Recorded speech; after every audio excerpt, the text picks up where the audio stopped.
Sony says 80% of full-game PlayStation sales were digital during fiscal 2025, which sounds decisive until another number enters the room.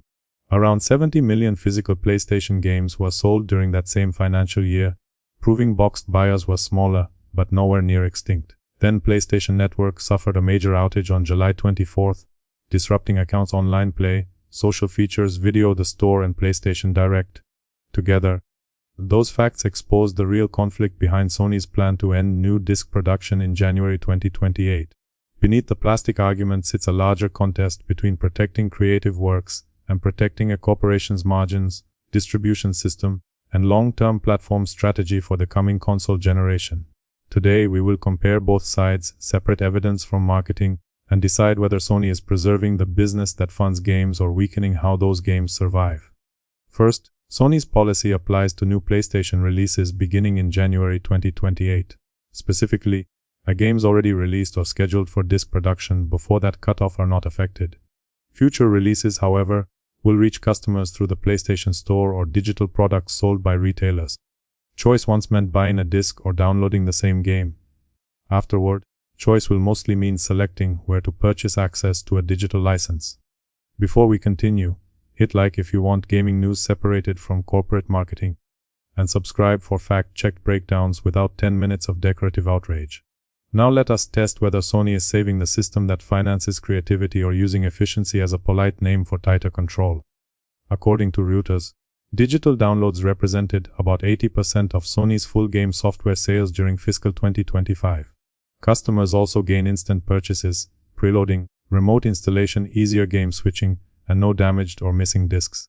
Management therefore sees an obvious path toward lower costs and higher margins as hardware sales slow and industry expenses remain painful. Yet, corporate survival needs careful language because Sony is not standing outside a bankruptcy court holding an empty controller.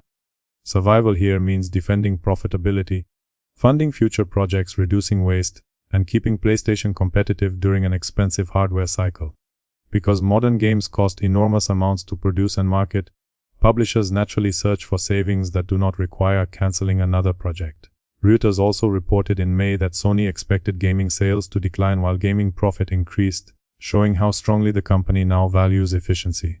However, a business explanation is not the same thing as a complete public interest defense. Percentages describe what most customers did, not everything the remaining customers would lose. Likewise, digital dominance does not prove physical buyers stopped valuing resale, lending, gifts, collecting, retail discounts, or offline installation. 70 million box sales represent millions of deliberate choices made after digital buying had already become easy. Calling those buyers irrelevant resembles closing every checkout except the busiest one and declaring the others unnecessary. A statistic can be true and still be used like a crowbar. Nothing inside the 80% figure proves the alternative offers no creative, cultural, or financial value. Therefore, the number supports Sony's strategy without automatically justifying the removal of consumer choice. Next, the PSN outage delivered a badly timed stress test for the digital future. Game Informer reported that major PlayStation Network services remained unavailable for more than 6 hours on July 24th. Account management, gaming and social functions, PlayStation Video, the store, and PlayStation Direct were affected. Most services returned after roughly 8 hours, although store problems remained during the publication's update. Many downloaded single-player titles can still work offline, so the outage did not erase every digital library. Physical discs also provide no magical immunity, because modern games often need patches, accounts, downloads, or active servers. Some boxed releases contain incomplete builds, while online-only games die when support ends regardless of what sits inside a case. Even so, playable data on a disk can reduce dependence when account services or download systems fail. An offline-capable copy may install, launch, travel between machines, or remain usable after a storefront stops serving new customers. Ironically, Sony spent the month explaining why disks were obsolete. Then its own network demonstrated why infrastructure deserves scrutiny. Convenience simply becomes fragile when every route passes through the same controlled gate. Another problem appears inside PlayStation's legal wording. PlayStation's terms say a store purchase provides a personal license for private, non-commercial use. Its license is generally non-transferable, and the agreement says the customer does not own the product. Such language is common across digital entertainment and should not be presented as a secret clause invented for this announcement. Practical consequences grow, however, when the transferable physical alternative disappears. Discs can be sold, traded, lent, inherited, or gifted even though copyright stays with the publisher. By contrast, a redeemed digital license normally remains attached to one account and cannot enter an ordinary used market. Once downloads become the only standard route, platform rules gain more power because customers lose another practical option. Crucially, this does not mean Sony plans to delete everyone's games tomorrow. Defensively, it means access depends more heavily on company accounts, storefront policies, hardware rules, and long-term server support. Someone can finish a disc, sell it, recover money, and use that money toward another release. Analysts cited in recent coverage valued the wider second-hand gaming market at roughly $7.2 billion during 2025. Importantly, that estimate includes hardware, accessories, and products beyond PlayStation game discs. Gradually, however, fewer new discs mean fewer copies entering trade-in systems and independent retail shelves. Reduced supply weakens resale, budget access, local competition, and the ability to turn one purchase into funding for another. Economically, Sony removes production expenses while concentrating future software sales inside channels it can supervise. Consumers receive speed and convenience but surrender part of their bargaining power. Creatively, the consequences extend beyond whether collectors can decorate a shelf. Games are artistic works, but they are also software products whose survival depends on access, compatibility, storage, and permission. Developers may spend years building a world whose future availability depends on one storefront and one company. Preservation is therefore object because digital-only distribution can make archiving, studying, restoring, and legally accessing older works more difficult. When a disc contains a playable build, the work has at least one route that does not begin with a live store page.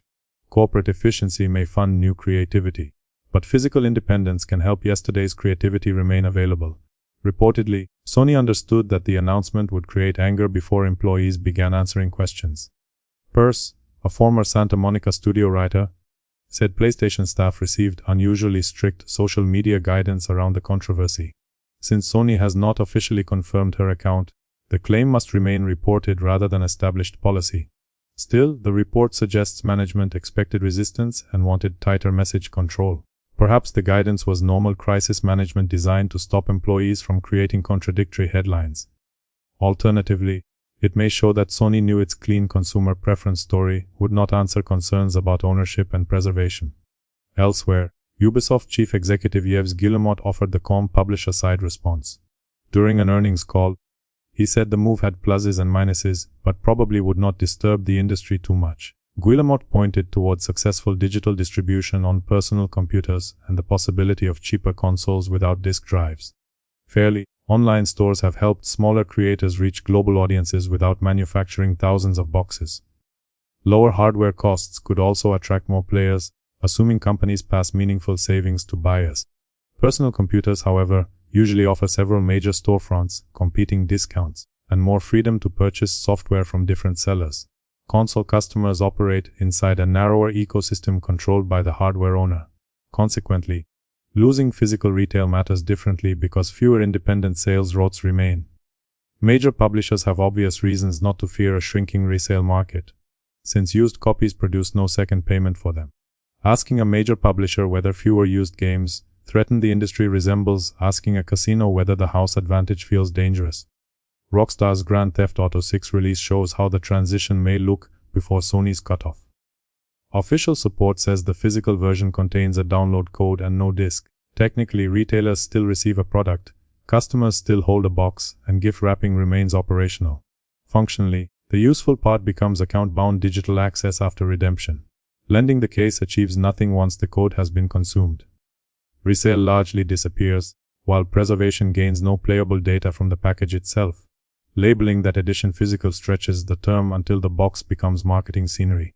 Separately, Rockstar did not cause Sony's decision, and no evidence proves both companies coordinated their strategies. Given Grand Theft Auto 6 carries unusual market power, its format could normalize code-only boxes more effectively than any smaller release.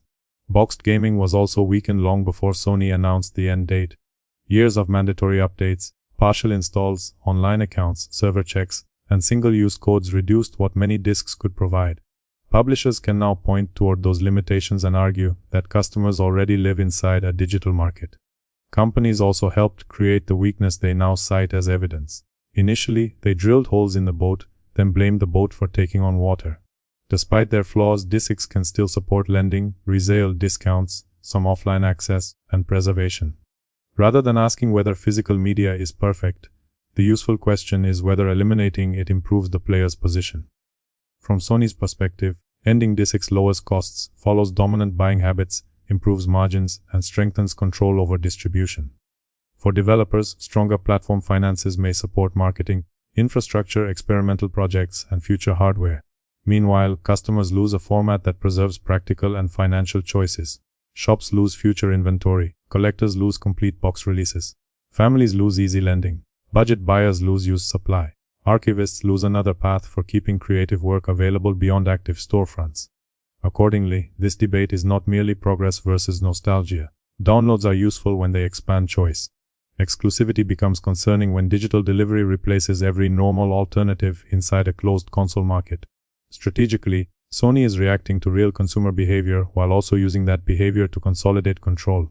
Honestly, the decision makes business sense and may help PlayStation finance future games more efficiently.